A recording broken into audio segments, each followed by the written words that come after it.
감사와 기도로 예수님을 만나는 방법. 사순절 다음 세대 큐티 4월 2일 금요일 함께 나눌 말씀은 고린도 후서 5장 14절로 15절 말씀입니다.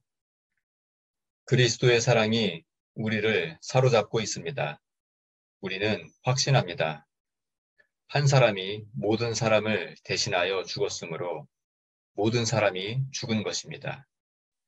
그리스도께서 모든 사람을 대신하여 죽으신 것은 살아있는 사람들이 더 이상 자기 자신을 위해 살지 않고 자신들을 위해 죽었다가 다시 사신 분을 위해 살게 하려는 것입니다. 영원히 사는 방법이라는 제목으로 함께 말씀을 나누려고 합니다. 아주 오랜 동안 사람들은 영원히 사는 방법을 연구해 왔다고 합니다. 후안 폰세 데 레온이라고 하는 스페인의 탐험가는 젊음을 영원히 유지시켜준다는 젊음의 샘을 찾느라 인생의 대부분을 보냈습니다. 그는 1500년대에 푸에르토리코와 플로리다를 자세히 조사한 최초의 유럽 출신 탐험가였지만 플로리다에서 원주민이 쏜 독화살을 맞고 죽었습니다. 어떤 회사들은 죽은 사람을 냉동하는 보관 사업을 통해 매년 큰 돈을 벌고 있다고 합니다. 사람들은 미래에 해동되어 다시 살아날 수 있을 것이라는 희망으로 그 서비스를 신청하지만 어쨌거나 그 냉동된 사람이 죽은 몸이라는 것은 엄연한 현실입니다. 하지만 예수님을 믿는 사람에게는 죽음에 대한 궁극적인 해결책이 있습니다. 우리에게 영원한 삶을 주실 수 있는 분은 오로지 예수님 뿐입니다. 그건 예수님이 모든 사람을 위해 죽으셨기 때문입니다. 오늘 말씀은 예수님이 모든 사람을 위해 돌아가셨기 때문에 그분을 믿는 사람은 예전의 죄를 벗었다고 말해주고 있습니다.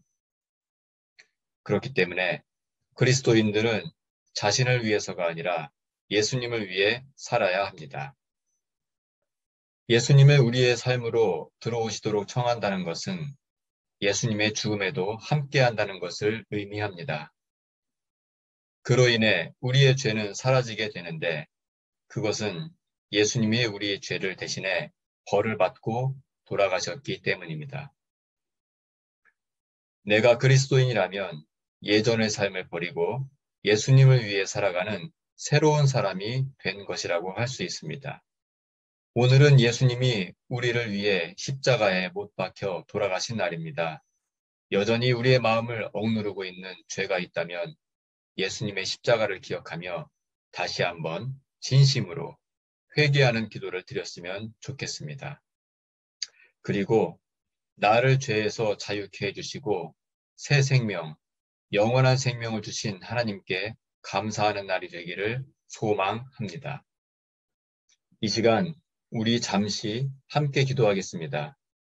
첫 번째, 예수님의 십자가를 기억하며 그동안 알지 못하고 지은 죄, 알면서도 지은 죄를 하나님 앞에 고백합니다. 새 생명, 영원한 생명을 주신 주님, 이제는 예수님을 위해 살아가는 삶이 될 수 있도록 저에게 힘과 용기를 주세요.